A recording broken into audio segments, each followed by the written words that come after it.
Romantic राजा के set पर हम 50,000 के खाना खैले होगा। शूट पे मैं रहता हूँ, चाहे वो तेरे मेरे दरमिया हो, चाहे रोमांटिक राजा, बहुत सारा ऐसा गाना भैया का आने वाला है जिसके शूट पे रहते हैं और हम खाने के लिए रहते हैं। हम दिन भर खाते रहते हैं क्योंकि उन लोग का प्रोडक्शन बड़ा रहता है ना, तो जो मांगेंगे तुरंत 4-4 लोग लेके आते हैं, तो वहाँ पे हम जाते हैं खाने के लिए। और बहुत बड़ा लेवल का शूट हुआ है।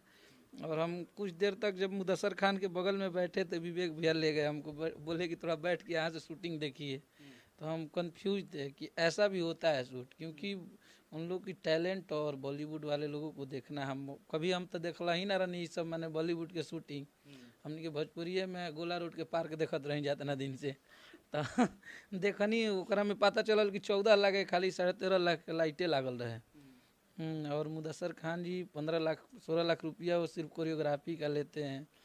कुणाल सर हैं, कुणाल सर से तो हम बहुत बढ़िया से मिले हैं, और ईशान पाजी उनको मिलवाए तो बहुत अच्छा लगा और गर्व हुआ कि मतलब इतने बड़े राइटर से हम लोग कहाँ हैं उन लोग के सामने, तो मिले और वो हमको बहुत बधाई भी दी। तो वो गाना लिखे हैं भैया का, और शिप्रा गोयल जी जो कि पंजाब की बहुत बड़ी सिंगर हैं, एक्टर हैं, वो गाई हैं। तो गाना बहुत बड़े लेवल का शूट हुआ, और उस गाने के दिन तो बारिश हो गई थी, इस वजह से कुछ लोकेशन कर नहीं पाए हम लोग, नहीं तो और बहुत बड़ा हुआ होता। लेकिन ऐसे भी बहुत बड़ा वीडियो हुआ है, और मुझे लगता है कि भोजपुरी में आज तक ऐसा वीडियो कोई भी सिंगर का नहीं हुआ।